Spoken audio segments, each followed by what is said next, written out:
Hello everyone, आज हम इस वीडियो में रिलेशन को ग्राफ के रूप में कैसे रिप्रेजेंट करते हैं उसको पढ़ेंगे। और तो रिलेशन का रिप्रेजेंटेशन ग्राफ के रूप में कैसे करते हैं तो उसका कुछ रूल्स है, कैसे रिप्रेजेंट करेंगे। तो पहला मेरा क्या बोल रहा है, a graph consist set of vertices and set of एज्ड। तो सेकेंड क्या बोल रहा है, each elements of the set is represented by a point, these point are called node और वर्टिसेज। तो ये बोल रहा है जो सेट का जो एवरी एलिमेंट है उसको कैसे रिप्रेजेंट करेंगे, उसको एक पॉइंट के रूप में रिप्रेजेंट करेंगे और उसको क्या बोलते हैं, उसको नोड्स बोलते हैं या वर्टिसेज बोलते हैं। थर्ड क्या बोल रहा है, an arc is drawn from each point to its related point, these arc are called edged।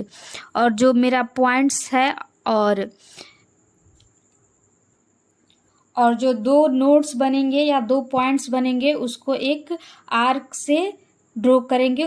Fourth क्या बोल रहा है, all arcs with an arrow are called directed arcs. और उसको जो ज्वाइन करेंगे एरो, उसको क्या बोलेंगे, वो उसको बोलेंगे डायरेक्टेड आर्क्स। और नेक्स्ट क्या बोल रहा है, the resulting pictorial representation of R is called a directed graph और डायग्राफ ऑफ आर। और ये जो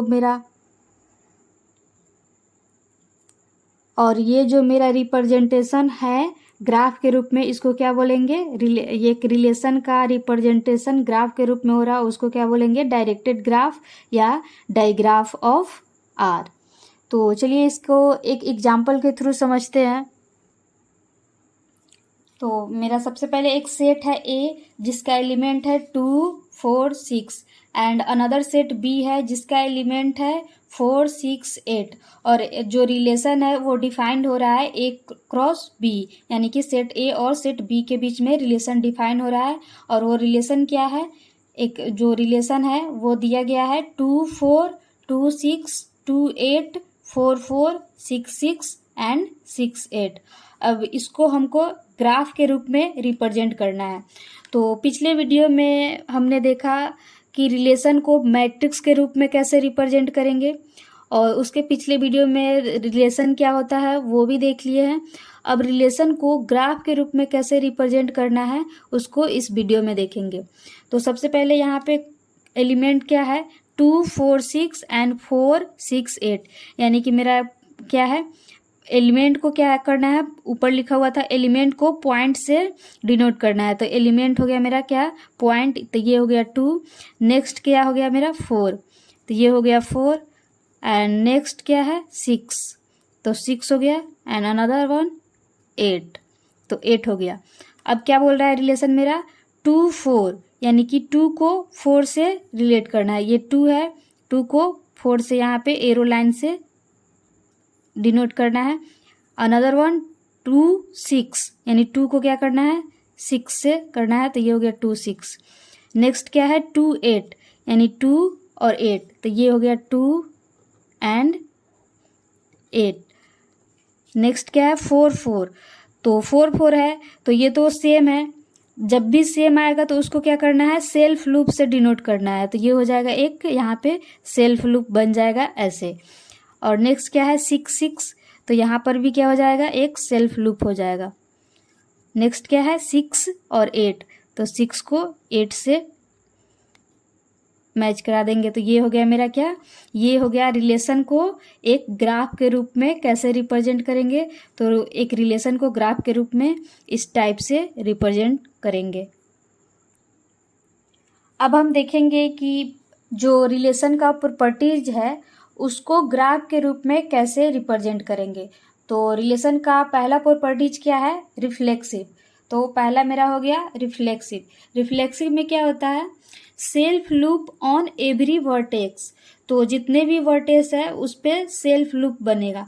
तो सबसे पहले ये मेरा क्या है, एक सेट ए है और जिसका एलिमेंट, सेट ए में एलिमेंट क्या है 1, 2, 3, तो यहाँ 1 हो गया, 2 हो गया एंड 3 हो गया।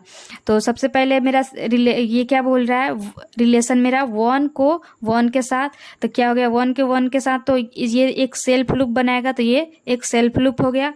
2 को 2 के साथ, तो ये भी एक क्या हो गया, सेल्फ लूप हो गया। 3 को 3 के साथ, तो यहाँ भी एक क्या हो गया, सेल्फ लूप हो गया। अब क्या करना है, 1 को 2 के साथ, तो 1 हो गया 2 के साथ। और नेक्स्ट क्या है, 1 को 3 के साथ, तो 1 हो गया 3 के साथ। तो यहाँ पे हमको क्लियरली दिख रहा है कि जितने भी एलिमेंट है वो एक सेल्फ लूप बना रहा है। अगर मेरा कोई जितने भी एलिमेंट है वो सेल्फ लूप बनाएगा तो वो मेरा जो रिलेशन होगा वो क्या हो जाएगा, रिफ्लेक्सिव रिलेशन हो जाएगा। और रिफ्लेक्सिव रिलेशन का ये हो गया रिप्रेजेंटेशन ग्राफ के रूप में। नेक्स्ट क्या है मेरा, ई रिफ्लेक्सिव। ई रिफ्लेक्सिव में क्या होता है, ई रिफ्लेक्सिव हो गया मेरा नो सेल्फ लूप। ई रिफ्लेक्सिव में एक भी सेल्फ लूप नहीं बनना चाहिए। जैसे एक रिलेशन दिया हुआ है 1 2 2 3 1 3 3 4, तो ये हो गया 1 2 3, 1 का 2 के साथ तो 1 का 2 के साथ हो गया, 2 का 3 के साथ तो 2 का 3 के साथ हो गया, 1 का 3 के साथ तो 1 का 3 के साथ हो गया, और 3 का 2 के साथ तो 3 का फिर इधर से इधर आ गया ये 2 के साथ। तो ई रिफ्लेक्सिव में देखेंगे कोई भी सेल्फ लूप नहीं बनना चाहिए। अगर नहीं बनेगा तो वो ई रिफ्लेक्सिव हो जाएगा। थर्ड मेरा क्या है, सिमेट्रिक। सिमेट्रिक में क्या है, close loop between two vertices. दो वर्टेक्स के बीच में क्लोज लूप बनना चाहिए। जैसे ये हो गया रिलेशन मेरा क्या, 1 1 1 2 2 1 2 3 3 2 एंड 2 2। तो ये मेरा 1 2 3 ये एलिमेंट हो गया। अब क्या करना है, 1 को 1 के साथ ये सेल्फ लूप बन जाएगा, 1 का 2 के साथ तो 1 का ये हो गया 1 का 2 के साथ। नेक्स्ट मेरा क्या है, 2 का 1 के साथ, तो ये हो गया 2 का 1 के साथ। और ये हो गया 2 का 3 के साथ, तो ये हो गया 2 का 3 के साथ। और नेक्स्ट मेरा क्या है, 3 का 2 के साथ, ये हो गया 3 का 2 के साथ। और 2 2 यानी कि 2 पे क्या हो गया, सेल्फ लूप हो गया। तो यहाँ पे क्या देखना है, close loop between two vertex. तो दो वर्टेक्स के बीच में क्लोज लूप बन रहा है, तो हाँ बन रहा है, तो ये क्या हो जाएगा, सिमेट्रिक रिलेशन हो जाएगा। और ये हो गया graph representation of symmetric relation. Fourth क्या बोल रहा है, एंटी सिमेट्रिक। एंटी सिमेट्रिक में नो क्लोज लूप्ड, इसमें क्लोज लूप नहीं बनना चाहिए। तो क्या एक रिलेशन है जो दे रखा है 1 1 2 2 2 3 1 3, तो 1 1 यानी कि 1 पे सेल्फ लूप हो गया, 2 2 यानी कि 2 पे सेल्फ लूप हो गया, 2 3 तो 2 को 3 से मैच करा दिए, 1 3 तो 1 को 3 से मैच करा दिए। यहाँ कोई भी क्लोज लूप नहीं बना दो वर्टेक्स के बीच में। फिफ्थ मेरा क्या है, एसिमेट्रिक। एसिमेट्रिक में क्या होता है, no close loop and no self loop. यहाँ पे क्लोज लूप भी नहीं होना चाहिए और सेल्फ लूप भी नहीं होना चाहिए। तो एक रिलेशन है जो क्या है 1 2 2 3 एंड 1 2 हो गया तो 1 को 2 से मिला है, 2 3 यानी कि 2 को 3 से, और 1 3 तो 1 को 3 से। तो यहाँ पे एक भी क्लोज लूप नहीं, एक भी क्लोज लूप बना है और ना ही एक भी सेल्फ लूप बना है, तो ये क्या हो जाएगा, एसिमेट्रिक। 6 मेरा क्या बोल रहा है, ट्रांजिटिव।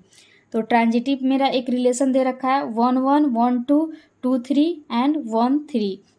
ट्रांजिटिव क्या होता है, अगर मेरा ए रिलेट कर रहा है, ए और बी बिलोंग कर रहा है कोई रिलेशन में, और बी और सी बिलोंग कर रहा है उसी रिलेशन में, तो मस्ट है कि ए और सी भी बिलोंग करना चाहिए वो रिलेशन में।